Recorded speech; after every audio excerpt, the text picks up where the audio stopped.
Soy Fernando Díaz Villanueva. Hoy es 24 de diciembre de 2024 y esto es La Contracrónica.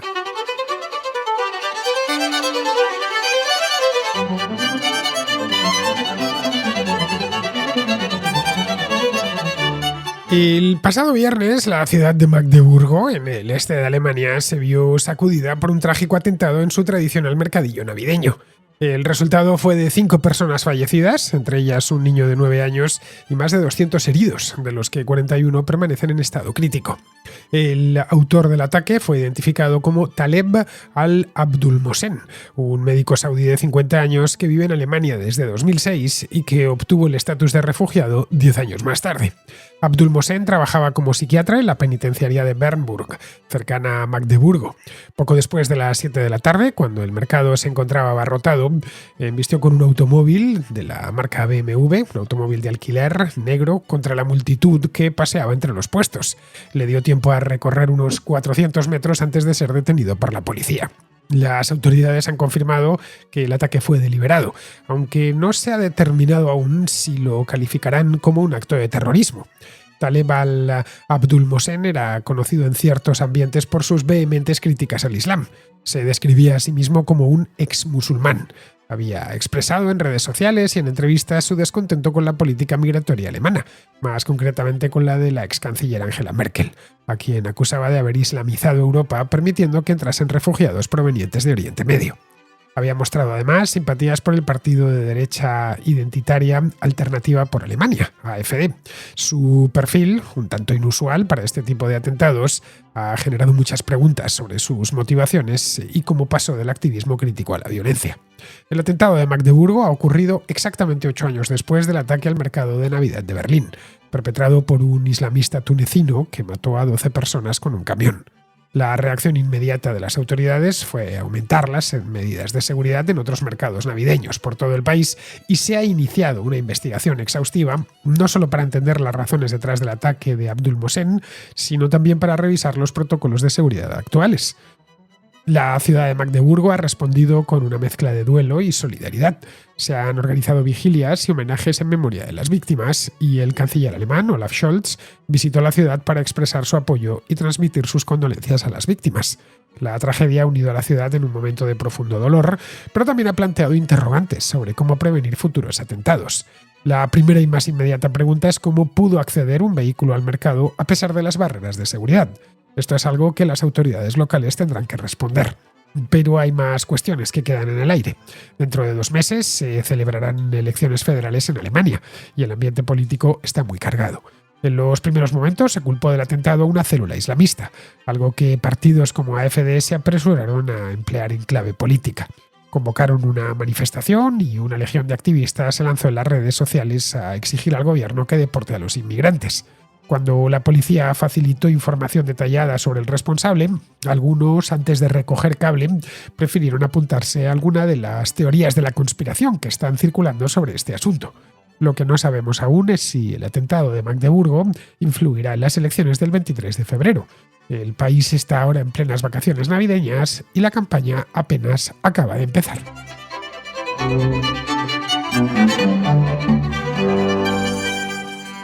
El pasado jueves, día 19 de diciembre, se cumplieron 8 años del atentado en el mercado de Navidad de Berlín.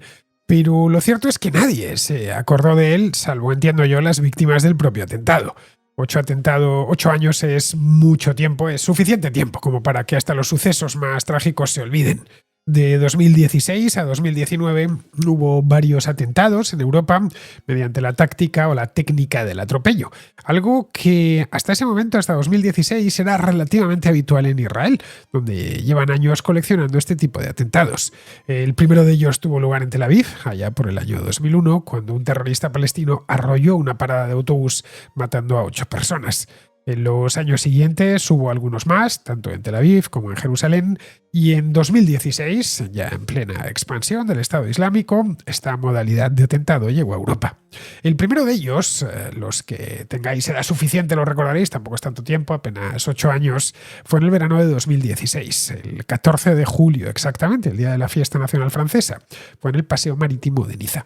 La multitud había contemplado los fuegos artificiales que se lanzan cada año para conmemorar la toma de la Bastilla, y tras ello, un día de verano, en una ciudad de la costa mediterránea francesa, pues se fueron miles de personas a pasear por el paseo marítimo de la ciudad. Pues bien, un tunecino de 31 años robó un camión y embistió con él a la multitud, ocasionando 87 muertos y más de 400 heridos. Aquello fue una verdadera matanza. El terrorista fue abatido por la policía. El segundo atentado fue en Alemania, fue el de Berlín, coincidiendo con las Navidades de aquel año, de 2016. El 19 de diciembre, como os decía antes, otro tunecino, de la misma edad, prácticamente de 34 años exactamente, llamado Anis Amri. Este era un refugiado que había entrado en Europa 5 años antes, había entrado por Italia y estaba, de hecho, había estado encarcelado en Italia y estaba en busca y captura para ser deportado. Pero cuando llegó a Alemania dio su nombre y el encargado del registro lo apuntó mal, de tal manera que no saltó ningún tipo de alarma en los sistemas de migración y en los sistemas de la Interpol.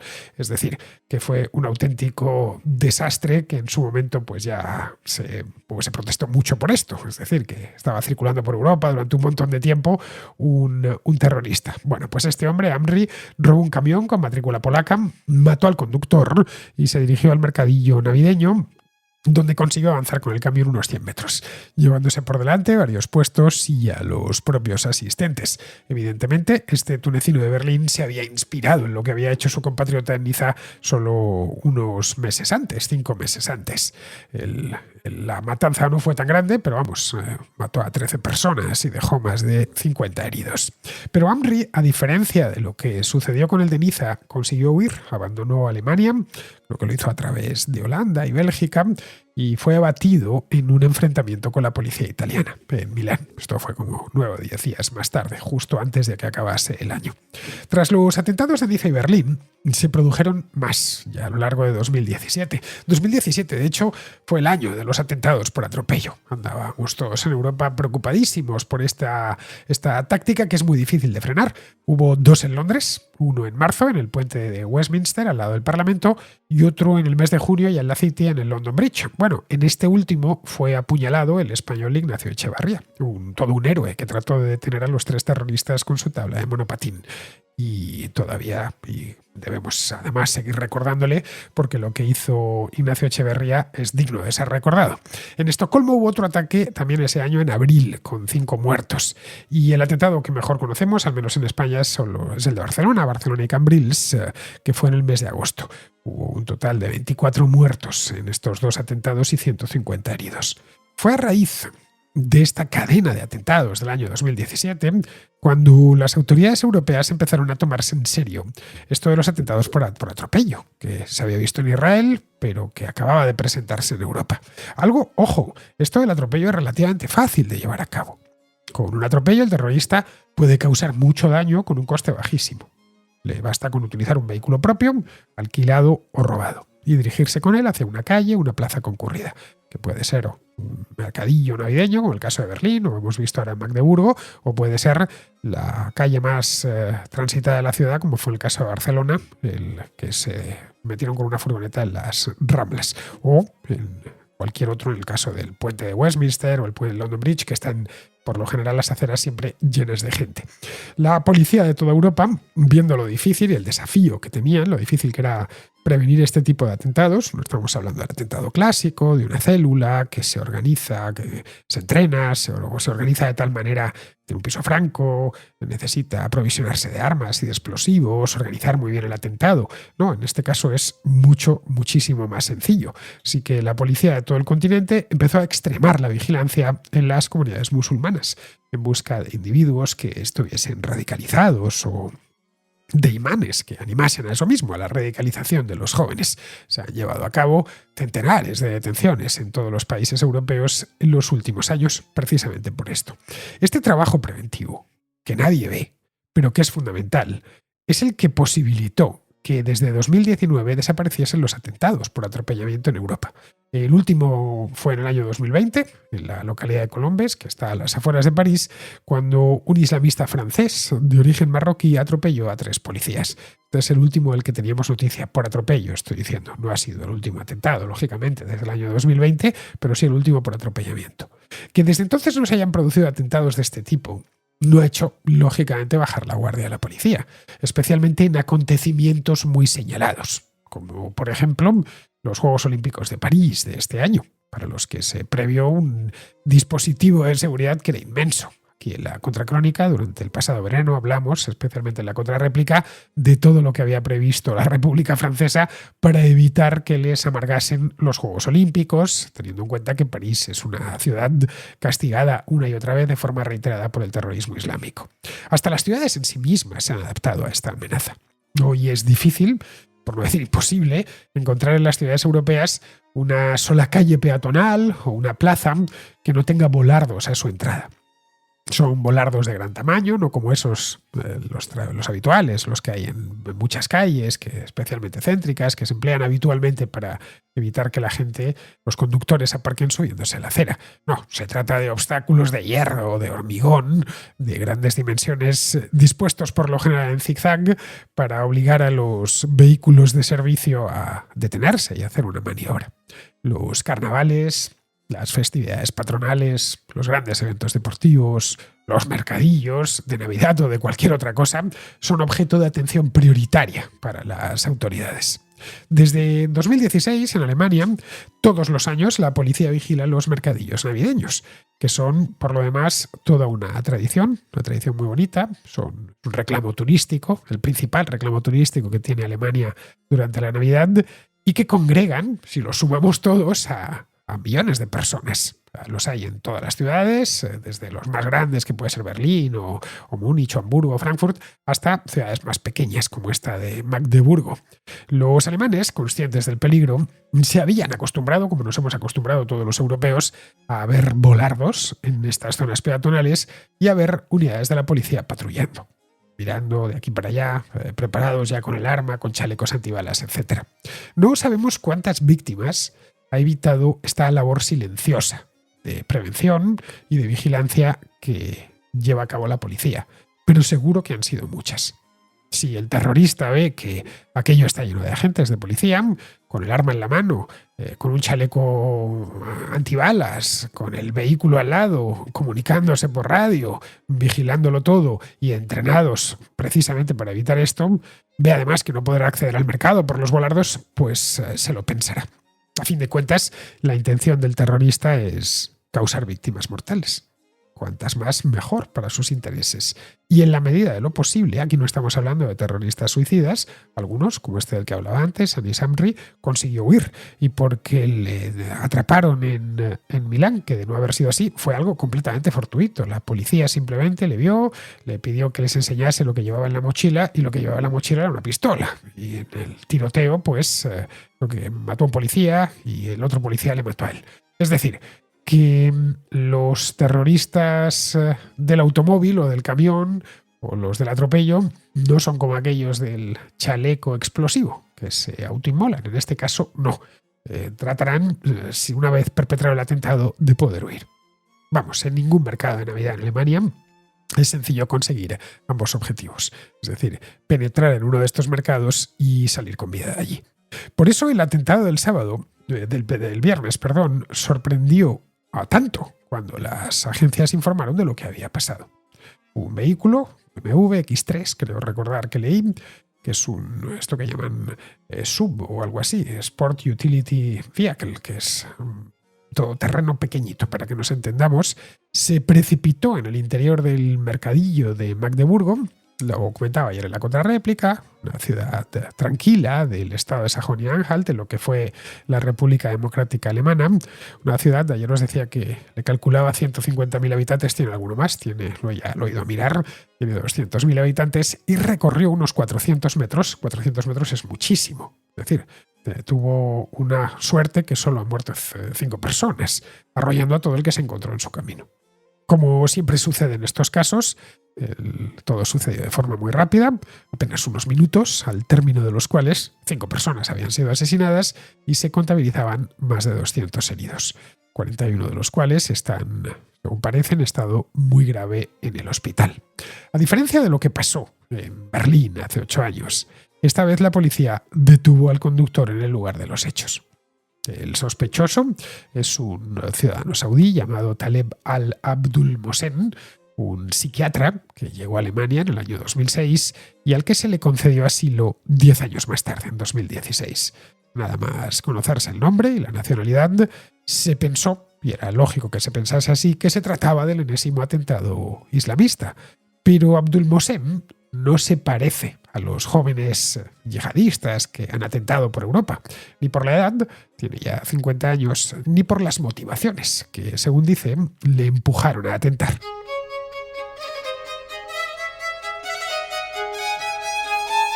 Al-Abdul Mohsen nació en 1974 en Hofuf, una pequeña ciudad de mayoría chiita que está cercana a la costa del Golfo Pérsico. Estudió psiquiatría y en Arabia Saudita y en 2006, con 32 años, emigró a Europa, a Alemania, donde consiguió un trabajo de médico en prácticas. 10 años más tarde, como os decía antes, solicitó asilo y le fue concedido. El motivo por el que pidió asilo, 10 años después de llegar, fue que si le devolvían a Arabia Saudita le condenarían, según arguyó a las autoridades alemanas, le condenarían a muerte por apostasía. En el Islam, la apostasía, desde el punto de vista religioso, está penada con la muerte. No en todos los países musulmanes se llevan ese mandato, digamos, coránico a la ley, pero en algunos, caso de Arabia Saudí, sí que se lo llevan. Es decir, que si un musulmán hace apostasía en público, podría ser, se va a ver en problemas con la justicia seguro y podría ser que le ejecutasen. Desde 2011 hasta principios de 2016, Abdul Mohsen vivió en Stralsund. Stralsund está en el estado de Mecklemburgo-Pomerania Occidental, esto es en la costa del Báltico, donde realizó parte de su formación profesional. En 2013, pocos días después del atentado de la Maratón de Boston, no sé si lo recordaréis, amenazó al Colegio de Médicos del estado de Mecklemburgo, con un atentado. Todo lo hizo, al parecer, en el marco de una disputa sobre el reconocimiento de los resultados de los exámenes que había hecho sobre su propia formación profesional. A raíz de aquello, de esta amenaza, y teniendo en cuenta que el ambiente estaba caliente con esto, la policía realizó un registro en su apartamento, pero no encontraron ninguna prueba de que estuviese preparando un atentado. Asumieron que había sido simplemente un calentón. En ese mismo año, un tribunal de Rostock, que también está en el norte de Alemania, en la costa del Báltico, le impuso una multa por amenazas. En enero de 2014, es decir, unos meses más tarde, se presentó en una oficina local del Estado y pidió un subsidio, amenazando con un atentado suicida si no se lo daban. La policía volvió a intervenir, porque los funcionarios de aquella oficina le denunciaron, para evaluar la amenaza, pero de nuevo no encontraron nada. 2 años más tarde, ya en 2016, solicitó formalmente el asilo político. A partir de ahí es cuando comenzó su carrera de activista antiislámico. Quizá lo era antes, pero es cuando empezó a hacerla pública. Creó una página web que se llama wearesaudis.net. Mientras preparaba este programa, estaba activa y la he estado consultando. Eso sí, está toda en árabe, lo digo porque necesitaréis el traductor de Google.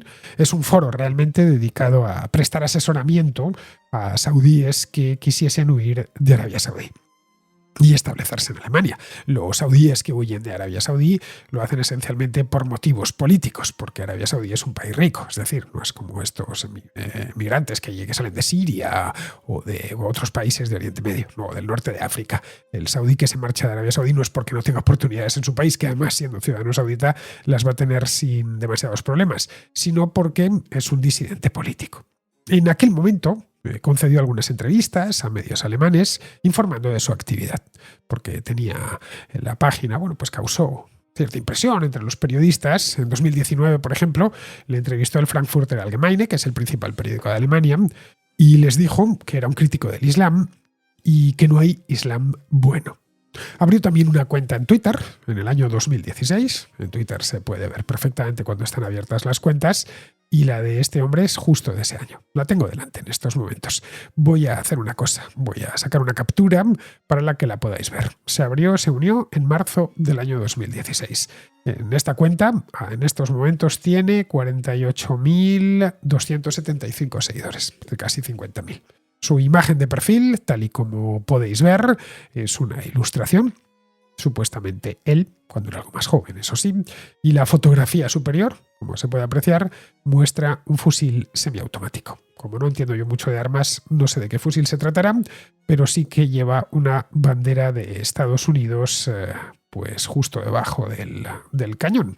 No tengo ni idea dónde conseguiría esto, si la tenía o no la tenía, en fin, ya la policía alemana informará sobre el tema. La descripción de sí mismo está en inglés, en alemán y en árabe. Dice lo siguiente, bueno, lo pone en inglés, os lo digo en español. Oposición militar saudí. Alemania persigue a las mujeres saudíes que buscan asilo, dentro y fuera de Alemania, para destruir sus vidas. Alemania quiere islamizar Europa. Esto lo estáis viendo, si estáis en YouTube, lo tenéis en pantalla ahora mismo. En el caso de que lo estéis escuchando el programa a través de iVoox, os voy a subir esta captura de pantalla a la sección de comunidad. Es mejor hacer la captura, no vaya a ser que esta cuenta, pues la policía alemana la cierre. No tengo ni idea, pero vamos, para que ya se quede y además viene bien porque así lo podemos ver con nuestros propios ojos. Vamos, no hay ni pruebas de ninguna de las tres afirmaciones.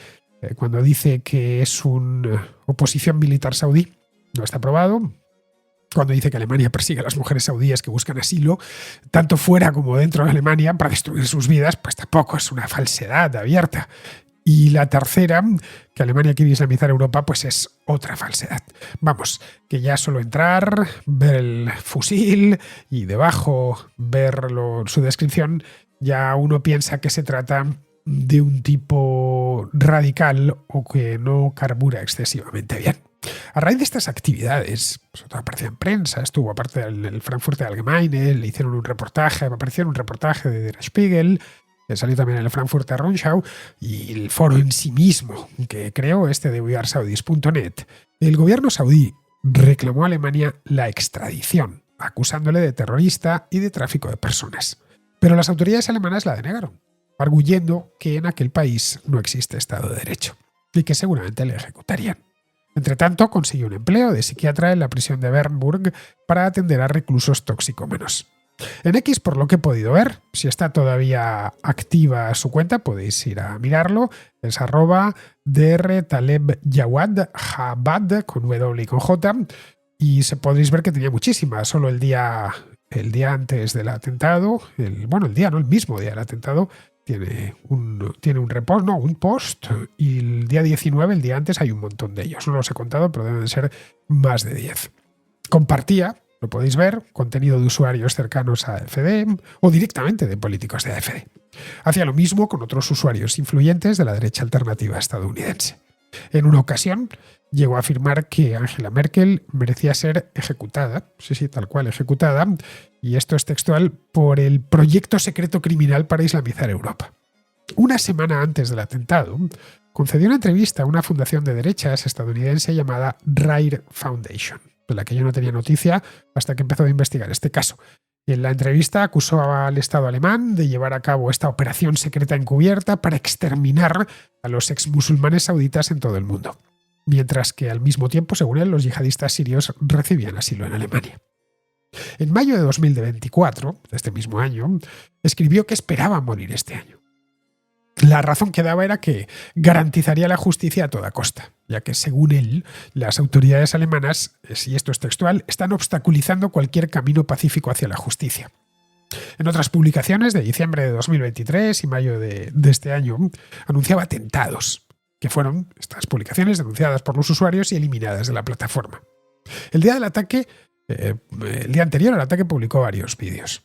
En uno de ellos, Abdul Mohsen decía que la nación alemana era responsable del asesinato, preparaos, de Sócrates, sí, del filósofo griego. Hacía también responsables a los ciudadanos alemanes de la persecución que sufrían en Alemania. No sabemos qué persecución, era un trabajador en una prisión, pero bueno, sufría persecución. Según él, por la historia de una memoria USB robada de su buzón. En el mismo vídeo completaba ya la ración de disparates asegurando que la policía misma son los criminales. Y sigue, de nuevo textual, en este caso considero a los ciudadanos alemanes responsables de lo que está por venir. Bueno, vistos los precedentes, es lógico que la Fiscalía alemana haya revelado que los motivos de su atentado parecen confusos. Quedan, por lo tanto, en el aire muchas preguntas. Se ha hablado en los últimos días de que Abdul Mohsen es realmente un islamista radical que se ha valido de la conocida como taquilla, un concepto de la jurisprudencia islámica que permite a los musulmanes, bajo ciertas circunstancias, ocultar sus verdaderas creencias religiosas o cometer actos que normalmente serían en el Islam considerados pecaminosos, si las circunstancias es si están bajo amenaza de muerte, persecución o cualquier otra forma de daño grave. Pero es que no se ha encontrado una sola prueba que le vincule con el extremismo islámico, ni en Alemania ni en Arabia Saudita. No es tampoco un jovenzuelo, no tiene 19 o 20 años. Las autoridades saben de él desde hace 18 años y ha tenido varios encontronazos con la policía y los tribunales. Los defensores de esta teoría arguyen que cuando fue detenido, hay un vídeo que lo podéis ver en las redes sociales, gritó Allahu Akbar, es decir, Alá es grande. Una frase que a poco que se conozca el mundo islámico, concretamente los países árabes, sabe que los musulmanes emplean lo de Allahu Akbar en distintas circunstancias, tanto de tipo religioso como cotidianas. Para expresar reconocimiento, celebración o para transmitir desconcierto. Los cristianos también se valen de expresiones de origen religioso para manifestar turbación. Los angloparlantes dicen eso de oh my God, los franceses lo de mon Dieu, los alemanes dicen mein Gott, los hispanos decimos Dios mío o la Virgen Santa, los italianos dicen Madonna. En definitiva, que decir Allahu Akbar en un momento como ese no es sinónimo de que sea un terrorista islámico. Otra posibilidad es que se trate de un perturbado, de natural violento, que se obsesionó con la política. Se sabe, por ejemplo, que era de carácter retraído y que tenía problemas con todo el que se relacionaba. No se le conoce familia y de todas las organizaciones de ayuda a los refugiados saudíes y musulmanes apóstatas en las que estuvo, salió de muy mala manera, con enfrentamientos verbales y amenazas con sus integrantes. Habría también que plantearse las consecuencias políticas que podría traer esto. Hay elecciones federales convocadas para el próximo 23 de febrero y, aunque el trasfondo de las mismas es económico, como os comentaba aquí la semana pasada, la cuestión de la inmigración y de la seguridad ciudadana es un tema que preocupa mucho a los alemanes. En agosto, también lo traje aquí en la contracrónica, se produjo un apuñalamiento en Solingen en el que fueron asesinadas 3 personas.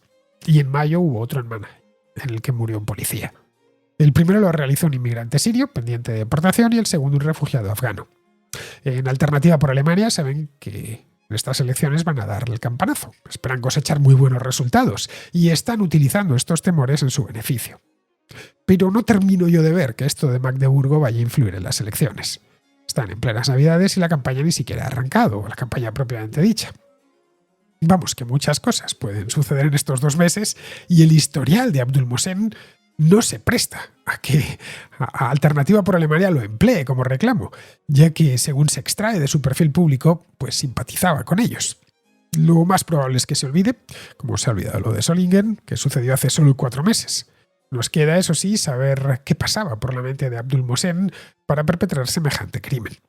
Pero para eso tendrá que pasar mucho más tiempo.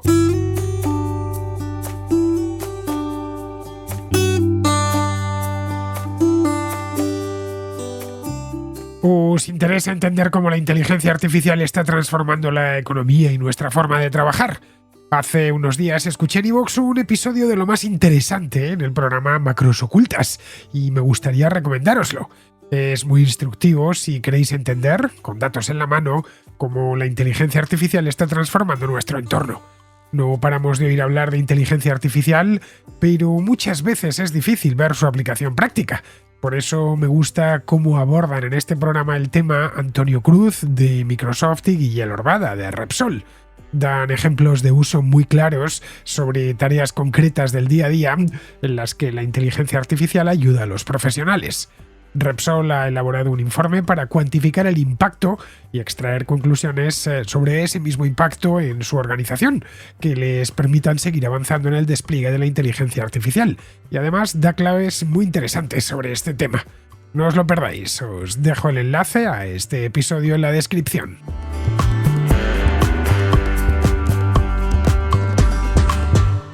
Vamos con la contrarréplica. Empezamos con Felipe, un chileno que vive en Vancouver, en Canadá, desde hace varios años y que nos habla de la crisis política que vive el país.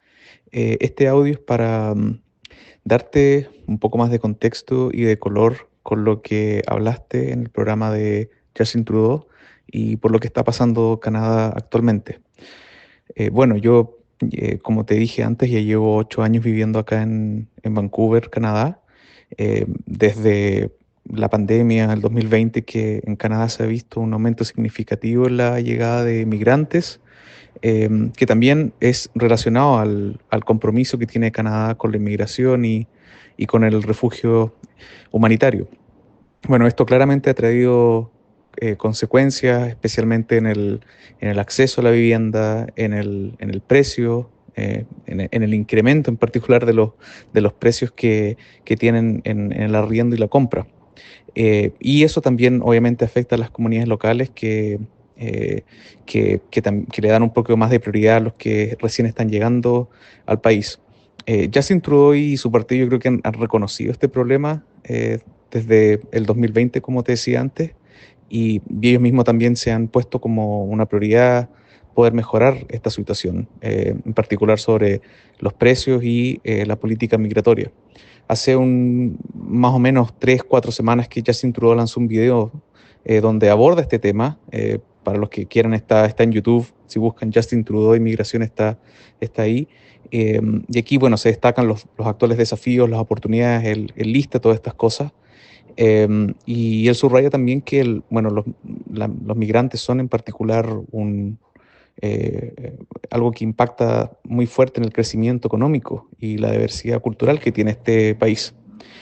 También reconoce de que, ¿cierto?, se mantiene este compromiso con la acogida de migrantes y los refugiados, pero hace cambios o propone cambios en lo que tiene que ver con la política migratoria, en especial con todo lo que tiene que ver con los permisos más temporales de trabajo, dando así mucho más beneficio a los que son residentes o los que ya quieren tener una estadía mucho más estable en el país. Y lo otro que también quería agregar, y esto tiene que ver con Trump y eh, con, con el porcentaje que él quiere imponer por la exportación de productos de Canadá, es que Canadá también hace unos días sacó unas mejoras en las medidas de seguridad en las fronteras con Estados Unidos, que incluye vigilancia aérea con drones, helicópteros, y aquí también, ¿cierto?, se van a juntar las autoridades de Estados Unidos con Canadá para justamente coordinar mejor ese chequeo. Y también relacionado con lo que tú hablas antes en otro programa, se están buscando también que estas acciones busquen impactar en el flujo de las drogas, como el fentanilo, y obviamente, ¿cierto?, la migración irregular que pasan en nuestros países. Como te dije, esto salió hace unos días y al parecer Canadá ya sin duda está haciendo varias cosas para, yo creo, tener mejores oportunidades para ser reelecto el otro año en base al tema migratorio, lo de la vivienda y ahora en este caso para poder no tener una alza tan grande en los impuestos para la exportación. Em, Eso te quería dejar y bueno, por último también quería preguntarte algo. Según tu opinión, ¿tú crees que Canadá realmente está preparado como para asumir ese impacto social y económico de estas políticas que se están declarando ahora? ¿O crees que lo está haciendo para sacrificar de alguna forma el bienestar de las comunidades locales y así mantener una imagen internacional de todo esto lo que tiene que ver con el refugio y la aceptación de migrantes? Eso sería. Muchas gracias. Mi opinión sobre las medidas que Trudeau quiere tomar al respecto sobre la inmigración, vamos, creo que se debe a razones políticas y nada más. Sabe que ese es uno de los reclamos principales de la oposición, de los conservadores, y no se quiere quedar atrás. Quiere transmitir a su electorado que él también comparte su preocupación y que está dispuesto a adoptar las medidas que sean necesarias. Pero es que el tema de la inmigración en Canadá es delicado, porque aquel país está literalmente poblado por inmigrantes e hijos de inmigrantes. Canadá es un país que se pobló a lo largo del siglo XX. No lo olvidemos, en los últimos ciento y pico años. En el año 1900, Canadá tenía 5 millones de habitantes, una superficie inmensa. Creo que el segundo país más grande del mundo. Hoy tiene 41 millones. Sigue estando vacío, pero bueno, ha habido un salto en 125 años, ha crecido un 750% la población. Y buena parte de ese incremento ha venido de inmigrantes del extranjero, del resto del mundo.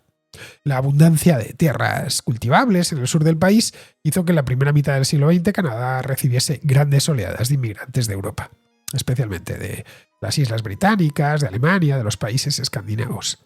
A finales ya del siglo XX empezó a entrar inmigración de otras partes del mundo. Bueno, por eso Canadá tiene comunidades de un tamaño significativo provenientes de la India, de China, de Filipinas, de Pakistán o de Hispanoamérica. El líder y candidato del nuevo Partido Democrático, del que hablaba ayer, es un tipo llamado Jagmeet Singh, que es hijo de inmigrantes indios que llegaron en los 70. Además, este no lo oculta, porque va con un turbante. La guía de teléfonos de Toronto o de cualquier ciudad canadiense es una ensalada de apellidos de todo el mundo. Algo así como el 25% de la población ha nacido fuera del país. Solo en los últimos 8 años se han establecido en Canadá 1,5 millones de inmigrantes. En un país de 40 millones. Si echas un vistazo al censo, verás que aparte de inglés y francés, que son las lenguas oficiales, el francés solo en Quebec, se hablan muchos otros idiomas. Solo el 55% de los canadienses, poco más de la mitad, tiene como lengua madre el inglés y el 20% el francés. La lengua madre del 25% restante es otra. Hay 500,000 de hablantes de mandarín, otro 500,000 de hablantes de cantonés, otro 500,000 de hablantes de punjabi, de 500,000 de hablantes de español, de tagalo. Y luego, además de eso, tienes comunidades de entre 200 y 400,000 hablantes de alemán, de italiano, de hindi, de árabe, de portugués o de farsi. Vamos, que aquel país parece la ONU. En Canadá luego hay otro elemento importante y es que obtener la ciudadanía es relativamente sencillo. Basta con que hayas residido legalmente en el país 1.095 días, es decir, 3 años, y ya puedes solicitarla. Con eso, el dominio de cualquiera de las dos lenguas oficiales, que si vives 3 años en un país, el inglés o el francés, terminas aprendiéndolo, y unos conocimientos muy básicos sobre la historia y el sistema político de Canadá, basta para conseguir el pasaporte. Y el derecho al voto. En resumidas cuentas, que los inmigrantes pronto adquieren ese derecho de votar, y eso los liberales lo sabían. Por eso trataban de hacerse ver como los campeones de la diversidad. El problema es que tanta gente en tan poco tiempo ha ejercido mucha presión sobre los servicios públicos. Recuerda que en Canadá hay un estado del bienestar y sobre la vivienda. Así que no es extraño encontrarse con inmigrantes que llegaron hace 10 años y que ya tienen la ciudadanía y que ahora se oponen a que entren nuevos inmigrantes. Vamos, es el clásico paso yo y cierro la puerta para que no entre nadie más. Vamos, tan antiguo como el propio ser humano. Bien, seguimos con Francisco, que nos habla de la reacción de los activistas de derecha identitaria sobre Taleb al-Abdul Mohsen, el conductor del vehículo que realizó el atropello de Magdeburgo. Hola, Fernando. Quería decir que en el atentado, porque ha sido un atropello en masa por parte de un individuo, me da muchísima rabia que la derecha identitaria esté atribuyendo a un loco intenciones islamistas. Ya que conocemos todas las intenciones de esta persona, que era un perturbado, que tiene un juicio y durante el juicio dijeron que era perturbador y que era que estaba actuando de manera errática todo el tiempo, es decir, que estaba loco durante el ya que lo tenemos, pues ahora se está dando cuenta, todos estos que son anti-islam 100%, se están dando cuenta de que tienen que ir más allá en su argumentación y están diciendo que es el tema de la taquilla, de esta cosa islámica que hay que fingir ser de otra cosa para poder luego hacer ser ultra islámico. Es decir, como una especie de espía infiltrado en AFD, porque claro, ya no les queda nada más que recurrir a este tipo de cosas, ¿no? Y yo le quiero decir a todos aquellos que no son radicales anti-islam, decirles que el atribuirle a un loco este tipo de cosas, siendo claramente un loco, porque tiene antecedentes de loco, lo único que hace es que cuando digan que la derecha esparce bulos, pues la gente dirá, ah, como aquel loco, ¿no? Como aquel loco que era de no sé qué. Y eso es lo mismo que ha hecho Echenique. Ha dicho que AfD es el verdadero problema, porque como el tío era de pro AfD, pues el verdadero problema es ese. Y sin embargo, todos los demás están diciendo que es un ejemplo del islamismo y el problema que hay.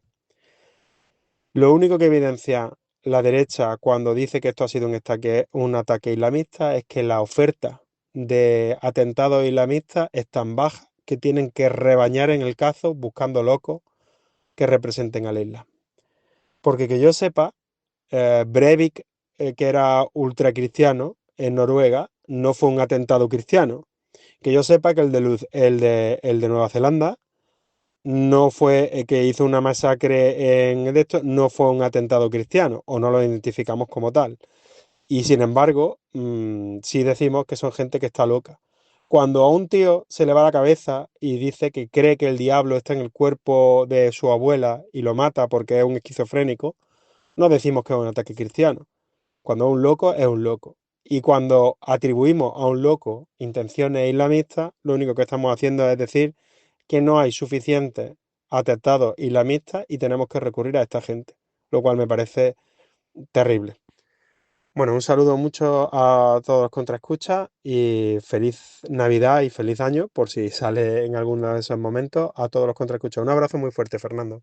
Lo de la taquilla ya lo he comentado en el programa de hoy, Francisco. Si realmente Taleb al-Abdul Mohsen es un islamista radical y se ha valido de la taquilla esta, pues ha sabido esconderlo muy bien durante casi 20 años. Este tipo no había pasado precisamente desapercibido desde que entró en el país en el año 2006. Había tenido problemas con todo el mundo, con la policía, con sus compañeros de trabajo, con los tribunales.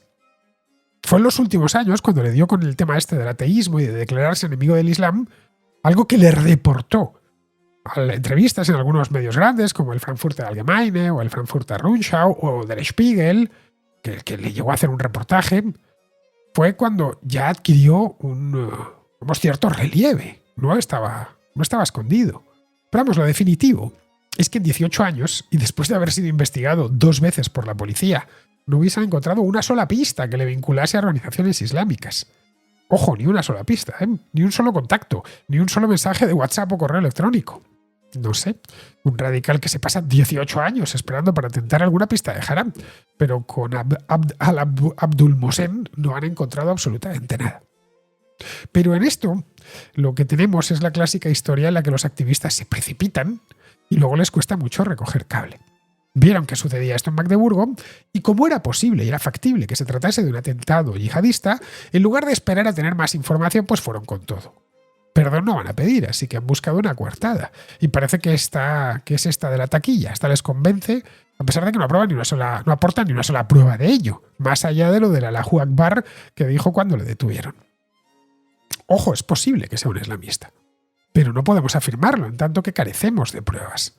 Por lo que sabemos, yo me inclino a pensar como tú que se trataba de un tipo problemático, un perturbado, obsesionado con la política, que llevó su locura hasta sus últimas consecuencias. En fin, espero que después de lo que ha hecho, todo el peso de la justicia caiga sobre él. Bien, vamos ahora con Javier de Argentina, que la semana pasada nos hablaba de la propaganda rusa frente a la propaganda occidental, y que hoy se detiene en el hecho mismo de la propaganda. Hola Fernando, te mando esta nota de audio porque justo escuché la respuesta que diste a mi mensaje acerca de las propagandas de Rusia y de la OTAN. Bueno, primero que nada agradecerte que hayas pasado el mensaje y te hayas tomado la molestia de responderme. Me han quedado claro algunos conceptos por lo que habías dicho antes. Número 2, aclarar que yo no me refería al sistema de medios occidental, ni quería impugnar el sistema de medios occidental. De más está decir que nosotros en Occidente tenemos un sistema de medios mucho más plural y libre que el que tienen en Rusia. Ni se discute eso. Lo que sí no estoy de acuerdo en que, porque de tu respuesta infiero que para vos la propaganda es solo aquella que emana de un actor estatal. Y para mí no es tan así. O sea, propaganda es cualquier mensaje que busca convencer políticamente a alguien, emane de quien emane. De hecho, me fui a buscar a la Real Academia Española la definición y dice acción y efecto de dar a conocer algo con el fin de atraer adeptos o compradores. En esa definición, cualquier mensaje político que busque convencer a la población de algo es propaganda, venga del Estado o venga de algún actor no estatal. Pero bueno, también aclarar que yo no me refería con propaganda solamente al mensaje emitido por medios de comunicación, ya sea masivos o redes sociales. No, también me refería a, digamos, el mensaje que bajan directamente los estados o los gobiernos. Por ejemplo, para seguir con el caso de HTS, que vos me comentabas que no habían grandes diferencias en los mismos medios, en las líneas editoriales. Bueno, ok, no sé de cada medio qué opinaba sobre este hombre, pero sí podemos saber lo que opinaba el gobierno de Estados Unidos. El gobierno de Estados Unidos, hasta hace 2 semanas, de vuelta, era un terrorista de ISIS, una persona que decapitaba gente. Ayer mismo le levantaron la recompensa de $10 millones por el líder. ¿Qué pasó? ¿Cambió algo la esencia de este hombre? ¿Sus acciones pasadas han cambiado? ¿Se desaparecieron? No, simplemente cambiaron las circunstancias políticas y ahora esta persona que considerábamos terrorista ahora nos puede ser útil, con lo cual no sirve de que pidamos una recompensa por él. Eso es la definición de la hipocresía. Es cambiar de tus principios éticos y morales, porque no estábamos hablando de una tontería, estamos hablando de alguien acusado de terrorismo y por el que se pedían $10 millones, nada menos. Cambiar tus convicciones éticas y morales por circunstancias políticas, que es lo mismo que hace la propaganda rusa y que hace Putin. Eso es donde yo no veo gran diferencia. Y de vuelta con el tema de las órdenes de arresto contra Netanyahu y contra Putin. Cuando fue la orden de arresto contra Putin, desde el sistema los gobiernos prooccidentales se apresuraron a decir que estaba muy bien y que todos los países debían cumplir esta orden de arresto de la Corte Penal Internacional de la Haya por la importancia de la Corte Penal de Derechos Humanos, bla, bla, bla, bla, bla, bla. Ahora, 6 meses después le emiten la misma orden contra Netanyahu y ¿qué dijeron los mismos gobiernos? Ya no es tan importante acatar las órdenes de arresto de la Corte Penal Internacional de la Haya. Algunos países dicen que lo van a pensar si lo cumplen, otros que les parece mal, pero hubieron muchísimo más matices que con Putin. Y yo creo que, desde el punto de vista objetivo, los dos al menos tienen que responder por algunas acusaciones sobre el tratamiento de civiles durante la guerra. Y eso, la competencia de eso es el Penal Internacional de la Haya. Entonces, no entiendo por qué una orden está bien y la otra orden de arresto está mal. ¿Se entiende lo que voy? O sea, acusar a Rusia o a su sistema de medios de algo como que no ocurre en Occidente, como si fuera completamente distinto a lo que ocurre acá en nuestros países, es raro, Fernando, eso es raro. Pero bueno, nada, es eso. Así que bueno, como siempre te mando un abrazo y que tengas un buen día. Pues vamos a ver, Javier. Propaganda viene del latín propagare. Hablando español es fácil y lo entendemos bien, porque es prácticamente la misma palabra en latín y en castellano. La propaganda no es más que una técnica de comunicación que busca influir en las opiniones, en las actitudes y en los comportamientos de un grupo dado de personas, generalmente con el objetivo de promover una causa, una idea o un producto. Se caracteriza por presentar la información de manera sesgada, exagerada o incluso falsa, con el fin de manipular la percepción del grupo al que va dirigido y lograr un determinado efecto. No es más que eso, la propaganda. Hay distintos tipos de propaganda: la propaganda política, la propaganda comercial, la religiosa, la propaganda de guerra. Todo se ajusta a esta definición de propaganda. Pero la palabra propaganda tiene connotaciones negativas desde la Segunda Guerra Mundial. Así que a la propaganda comercial la llamamos publicidad. Y a la propaganda religiosa, concretamente los cristianos, lo llaman apostolado. Es curioso porque hasta los años 40 los cristianos se apreciaban de hacer propaganda. En España hay una institución educativa muy prestigiosa, el San Pablo CEU, que pertenece a la Asociación Católica de Propagandistas, así se llama, más conocida por sus siglas ACDP. La fundó un jesuita llamado Ángel Ayala en el año 1908, y en aquel entonces el término propaganda no tenía mala fama. De modo que en nuestro mundo, cuando hablamos de propaganda, con toda su carga negativa, nos referimos siempre a mensajes interesados provenientes de actores estatales. Es decir, solo se utilizan en el sentido político, no en el comercial. Es decir, tú estás viendo la televisión, pasan los anuncios, y dices, espera, que voy a saltar la propaganda, ¿no? Dirás, voy a saltar la publicidad.